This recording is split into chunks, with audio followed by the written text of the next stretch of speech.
नमस्कार, state live में आप सभी का स्वागत है। मैं हूं आपके साथ सपना। सबसे पहले बात करेंगे बिहार की। मुख्यमंत्री नीतीश कुमार ने आज एकड़ी मार्ग स्थित संकल्प में हज 2025 की तैयारियों से संबंधित समीक्षा बैठक की और अधिकारियों को आवश्यक दिशा निर्देश भी दिए।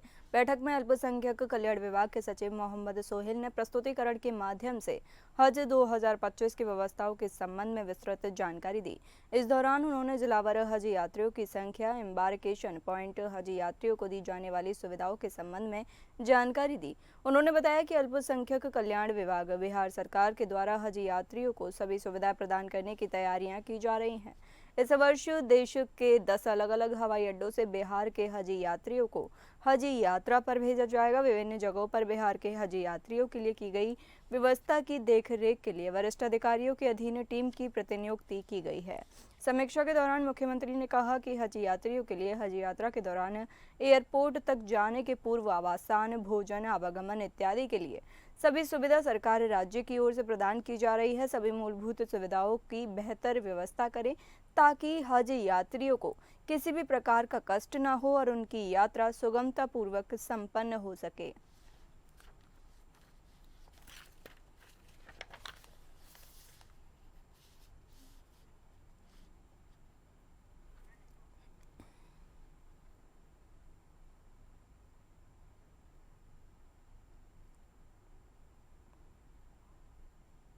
बिहार की राजधानी पटना में नेता प्रतिपक्ष तेजस्वी यादव ने प्रेस कॉन्फ्रेंस की। इस दौरान उन्होंने नीतीश सरकार को सीधे निशाने पर रखा। राजद दफ्तर में आयोजित प्रेस कॉन्फ्रेंस में तेजस्वी यादव ने कहा कि जदयू सरकारी पैसों से चुनाव प्रचार कर रही है, महिला संवाद के नाम पर भ्रष्टाचार कर रही है। उन्होंने आरोप लगाया कि दिल्ली से 600 डिजिटल बस लाकर महिला संवाद के नाम पर पैसा लुटाया जाता है। सरकारी खजाने से एनडीए और जनता दल यूनाइटेड के लिए किया जा रहा है। बिहार के पैसों से 600 डिजिटल गाड़ी मंगकर चलाई जा रही है। राजद नेता तेजस्वी यादव बिहार सरकार पर आरोप लगाया गया कि सरकार के आंकड़े बताते हैं कि संस्थागत भ्रष्टाचार और लूट की वजह से वित्तीय अनियमितता हुई है। 76,622 करोड़ की योजना की स्वीकृति दी गई है। अधिकांश योजना निर्माण से संबंधित है। उन्होंने कहा कि 19 दिसंबर 2024 को कैबिनेट में 1,949 करोड़ की स्वीकृति दी है। 10 जनवरी को 12,222 करोड़ मंजूर किए गए। नेता प्रतिपक्ष तेजस्वी यादव ने बिहार सरकार पर करप्शन का आरोप लगाते हुए कहा कि 4 फरवरी को 1600 करोड़ स्वीकृत किए गए, उसके बाद 17,000 करोड़ और 8 अप्रैल को 593 करोड़ की स्वीकृति दी गई। टोटल 7 कैबिनेट को देखें तो 76,622 करोड़ की थी, उसमें ज्यादातर निर्माण में पैसे खर्च हुए हैं। तेजस्वी ने आरोप लगाया कि इनमें से ठेकेदार के माध्यम से मंत्री लेवल के लोग 30% तय है जो मंत्री को भेजना है। उन्होंने कहा कि तत्काल टेंडर निकालकर तत्काल कमीशन के माध्यम से चुनावी खर्च निकालने का तकनीक है। सरकारी खजाने को लूटने में ये लोग लगे हुए हैं। चुनाव का खर्चा निकालने के लिए ये लूट हो रही है। ग्लोबल टेंडरिंग करके ये हो रहा है। बाहर के ठेकेदार आ रहे हैं, बिहार के ठेकेदार को काम नहीं मिल रहा है।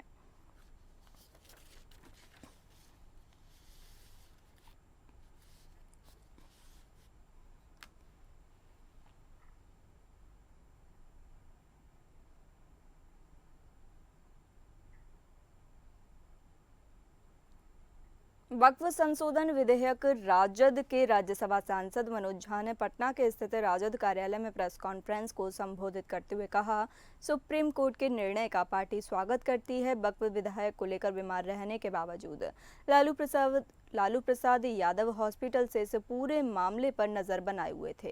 विपक्ष के पास दोनों सदनों में अच्छी संख्या नहीं थी। दोनों सदनों में मुसलमान की संख्या कम होने के बाद जो विपक्ष के पास अच्छी संख्या थी, नेता प्रतिपक्ष तेजस्वी इस मुद्दे पर कानूनी लड़ाई लड़ने की बात कह रही थी। 10 प्रमुख आवेदन में एक राष्ट्रीय जनता दल का आवेदन था। उन्होंने कहा कि वक्फ बोर्ड और वक्फ काउंसिल को लेकर सुप्रीम कोर्ट की तरफ से स्पष्ट निर्देश दिया गया है। वक्फ की जमीनें 100 से 200 साल पुरानी है, इसका कागज कहां से लाया जाएगा।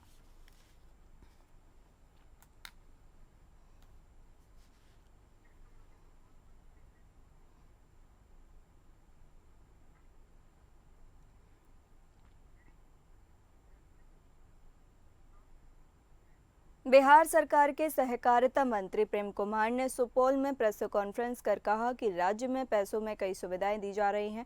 पैक्सों में कई सुविधाएं दी जा रही हैं। पैक्स में गोदाम निर्माण 1000 एमटी क्षमता के दौरान गोदाम का शिलान्यास किया गया। पैक्स में जेनेरिक दवाएं उपलब्ध कराने के लिए केंद्र खोले जा रहे हैं। पैक्स को पेट्रोल पंप का लाइसेंस दिया जा रहा है। किसानों की सुविधा के लिए पैक्स में सेंटर खोले जा रहे हैं। मंत्री का दावा है कि प्रधानमंत्री नरेंद्र मोदी क्षेत्र में विकास योजनाएं शुरू करेंगे। कोशी इलाके में तेजी से काम शुरू कर दिया गया है।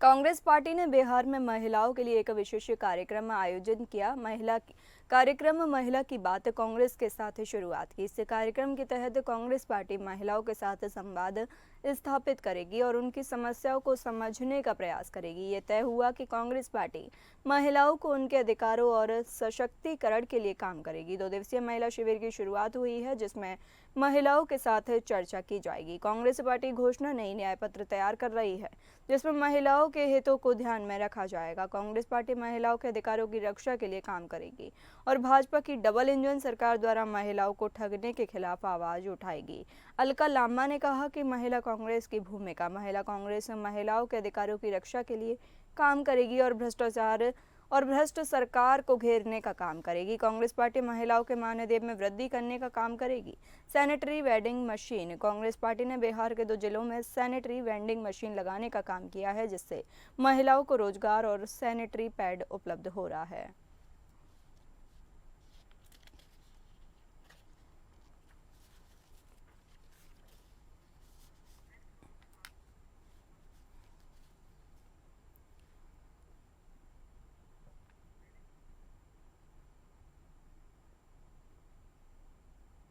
बिहार सरकार द्वारा महिला सशक्तिकरण के लिए चलाई जा रही योजनाओं के तहत महिलाओं को उनके अधिकारों और आरक्षण के बारे में जागरूक करने के लिए एक विशेष जागरूकता रथ को हरी झंडी दिखाकर रवाना किया गया। यह रथ भागलपुर के अतिथि भवन से निकाली गई और पूरे जिले के 16 प्रखंडों में जाकर महिलाओं के साथ संवाद स्थापित करेगी।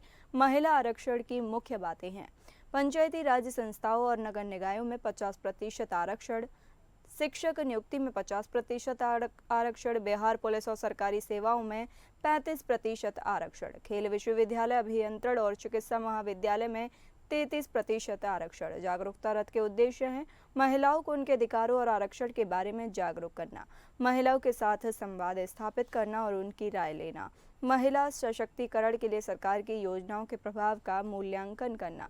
जागरूकता रथ प्रत्येक दिन 2 कार्यक्रम आयोजित करेगी और महिलाओं के साथ चर्चा करेगी, जिससे उन्हें अपने अधिकारों और सरकार की योजनाओं के बारे में जानकारी मिलेगी।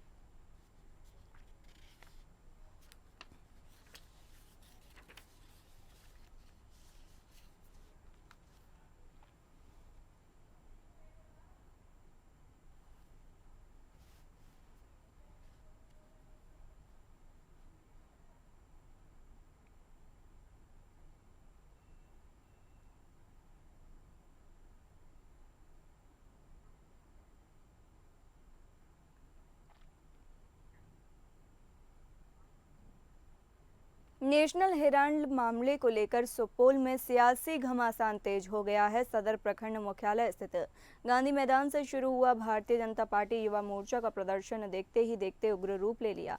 कार्यकर्ताओं ने कांग्रेस की अंतरिम अध्यक्ष सोनिया गांधी और कांग्रेस नेता राहुल गांधी का पुतला दहन किया।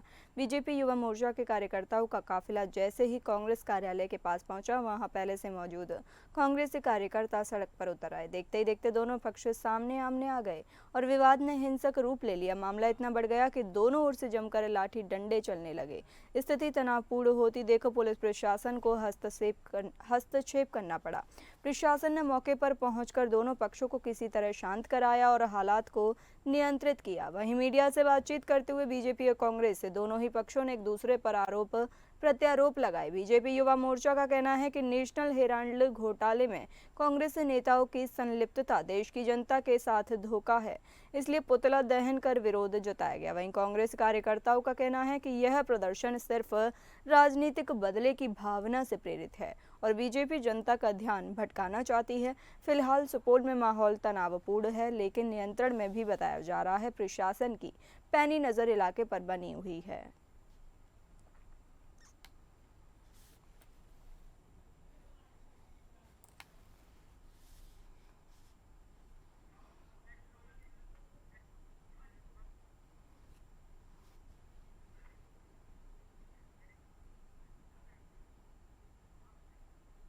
किशनगंज में वक्फ कानून को लेकर आयोजित सर्वदलीय प्रेस वार्ता में एआईएमआईएम बिहार प्रदेश अध्यक्ष सयामौर विधायक अख्तरुल ईमान ने बड़ा बयान दिया है। उन्होंने कहा कि वक्फ की जमीन बेचने वाले लोग बेईमान और चोर हैं और इस गड़बड़ी में वक्फ कमेटी के लोग भी शामिल हैं।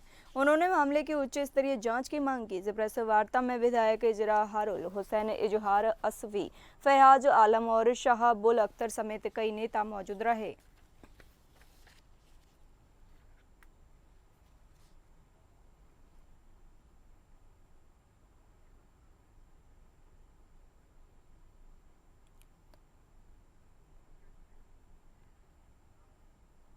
रोहतास जिले के मुफस्सिल थाना क्षेत्र में 16 अप्रैल को हुई मजनू गद्दी की हत्या का पुलिस ने खुलासा कर दिया है। इस मामले में पुलिस ने मृतक के 3 दोस्तों को गिरफ्तार किया है, जिनकी पहचान तक्कू गद्दी, शमशाद गद्दी और खालिद गद्दी के रूप में की गई है। पुलिस ने बताया कि आपसी रंजिश के कारण इस वारदात को अंजाम दिया गया था। आरोपियों ने नशे की हालत में मजनू गद्दी को गोली मारी और मारपीट की। आरोपियों ने वारदात को दुर्घटना का रूप देने की कोशिश की। एसडीपीओ कुमार वैभव के नेतृत्व में पुलिस ने मामले की जांच की। पुलिस ने वैज्ञानिक तरीके से मामले की जांच की और आरोपियों को गिरफ्तार किया है। आरोपियों का आपराधिक इतिहास खंगाला जा रहा है, जिसमें से एक आर्म्स एक्ट के मामले में पहले भी जेल जा चुका है।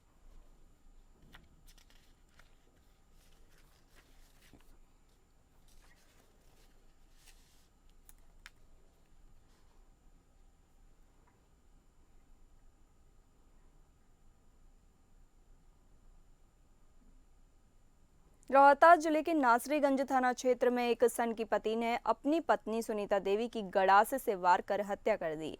आरोपी पति विकास कुमार यादव ने वारदात के बाद अपने 2 बच्चों को लेकर फरार हो गया। बताया जा रहा है कि पति पत्नी के बीच अक्सर मारपीट होती थी। सुनीता देवी की 2 पुत्री और 1 पुत्र है। पुलिस आरोपी की गिरफ्तारी के लिए छापेमारी कर रही है। पुलिस ने घटना स्थल से गड़ासा बरामद कर लिया है। पुलिस ने शव को पोस्टमार्टम के लिए सदर अस्पताल भेज दिया है। पुलिस जल्द ही आरोपी को गिरफ्तार करने का दावा भी कर रही है। चलिए बढ़ते हैं अगली खबरों पर। अब बात करेंगे झारखंड की। झारखंड के रांची में वायुसेना ने पहला एयर शो किया। एयर शो के पहले दिन वायुसेना के जांबाज शौर्य और पराक्रम का साहसिक प्रदर्शन के लिए पूरी तरह तैयार दिखे। सुबह 9:45 से 10:45 तक नामकुम के खोजा टोली आर्मी ग्राउंड में विश्व स्तरीय इस एयर शो का आयोजन 2 दिन के लिए यानी 19 अप्रैल और 20 अप्रैल के लिए किया गया है।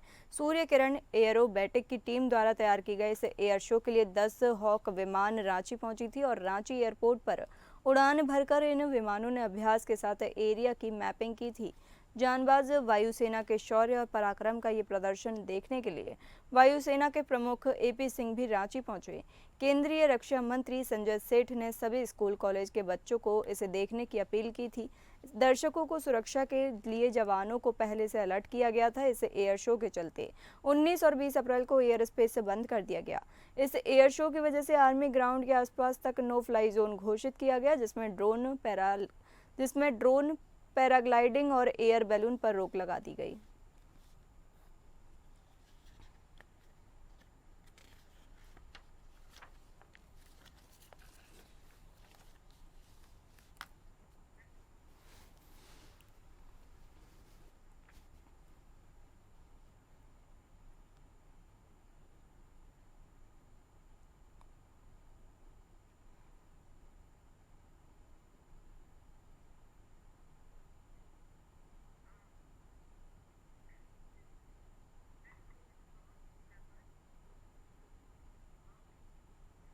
झारखंड के चतरा जिले से एक बेहद दर्दनाक घटना सामने आई है। प्रतापपुर थाना क्षेत्र के जयप्रकाश डैम में नहाने गए 4 स्कूली बच्चों में से 2 की डूबने से मौत हो गई।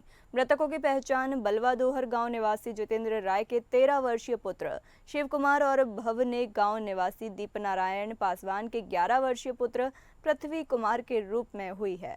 प्राप्त जानकारी के अनुसार बलवा दोहर गांव से 4 स्कूली बच्चे सुबह करीब 11 बजे बिना परिजनों को बताए जयप्रकाश डैम में नहाने गए थे। नहाने के दौरान बच्चे गहरे पानी में चले गए। इसी बीच जब एक बच्चा डूबने लगा तो अन्य बच्चों ने उसे बचाने की कोशिश की। इसी प्रयास में शिव कुमार और पृथ्वी खुद गहरे पानी में समा गए। घटना की जानकारी 2 अन्य बच्चों द्वारा गांव में दी गई, जिसके बाद परिजन और ग्रामीण मौके पर पहुंचे। स्थानीय तैराकों की मदद से घंटों मशक्कत के बाद दोनों बच्चों के शव डैम से बाहर निकाले जा सके। शव देखते ही परिजनों में कोहराम मच गया और पूरे इलाके में शोक की लहर है।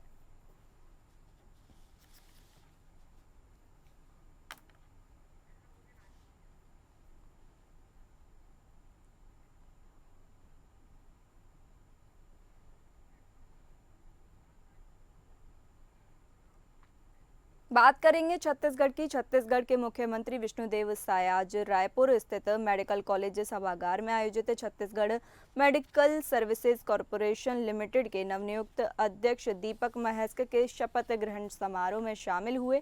इस अवसर पर मुख्यमंत्री ने दीपक महस्क को शुभकामनाएं और बधाई दी। कार्यक्रम में विधानसभा अध्यक्ष वरिष्ठ नेता डॉक्टर रमन सिंह, स्वास्थ्य मंत्री श्याम बिहारी जायसवाल, मंत्री दयाल दास, बघेल निगम मंडल के अध्यक्ष, विधायक तथा बड़ी संख्या में कार्यकर्ता मौजूद रहे। मुख्यमंत्री विष्णुदेव साय ने मीडिया से चर्चा करते हुए कहा कि मुझे विश्वास है कि दीपक महस्क के नेतृत्व में दवाइयों की आपूर्ति सुदूर अंचलों तक तेजी और बेहतर व्यवस्था के साथ पहुंचेगी। आज सीजीएमएससी के नवनियुक्त अध्यक्ष श्री दीपक मस्के जी का पदभार ग्रहण समारोह था। उनको बहुत बहुत बधाई और शुभकामनाएं। और हमारे स्वास्थ्य विभाग में श्री श्याम बिहारी जायसवाल जी हैं, जो बहुत ही कर्मठ और ऊर्जावान हैं।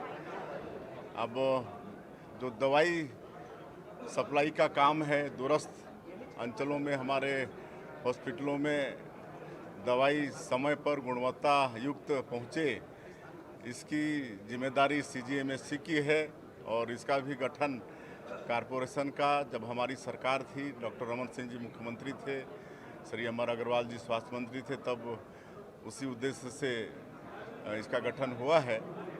और श्री दीपक मस्के जी के अध्यक्ष नियुक्त होने पर मुझे और पूरा भरोसा है कि और इसमें तेजी आएगी।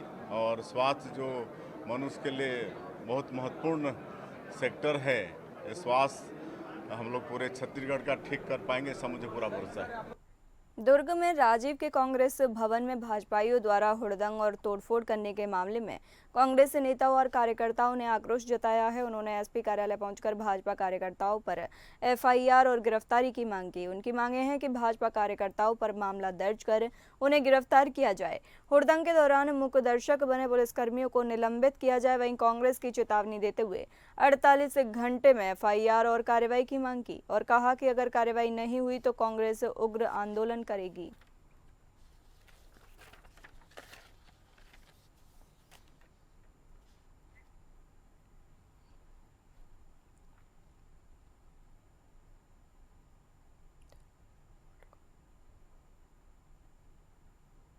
धमतरी जिले के ग्राम भट्ट गांव में प्रधानमंत्री आवास योजना के नाम पर फर्जीवाड़े का मामला सामने आया है। ग्रामीणों का आरोप है कि उनके मनरेगा जॉब कार्ड का फर्जी उपयोग कर गांव के अन्य लोगों को पीएम आवास का लाभ दिया गया है, जबकि वे सालों से पीएम आवास की मांग कर रहे थे। ग्रामीणों ने जिला पंचायत कार्यालय में शिकायत दर्ज कराई है और दोषियों पर कार्रवाई की मांग की है। जिला पंचायत सीईओ ने जांच के बाद कार्रवाई करने की बात कही है। ग्राम भटगांव में 30 लोगों के मनरेगा जॉब कार्ड का फर्जी उपयोग कर पीएम आवास का लाभ दिया गया है। ग्रामीणों ने पीएम आवास योजना का लाभ दिलाने और दोषियों पर कार्रवाई की मांग की। जिला पंचायत सीईओ ने जांच के बाद कार्रवाई करने की बात कही है। ग्रामीणों को उम्मीद है कि जिला प्रशासन जल्द ही इस मामले में कार्रवाई करेगा और उन्हें पीएम आवास योजना का लाभ दिलाएगा।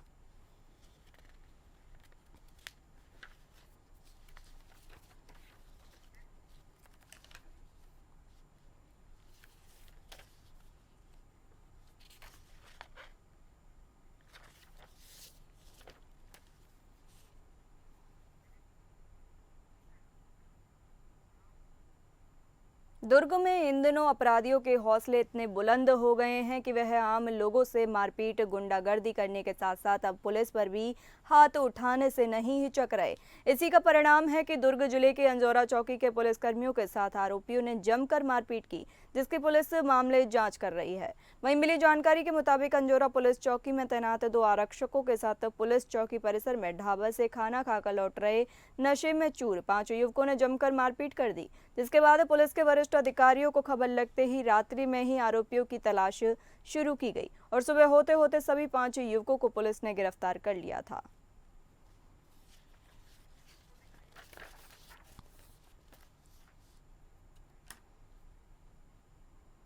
फिलहाल इस बुलेटिन में इतना ही। नमस्कार।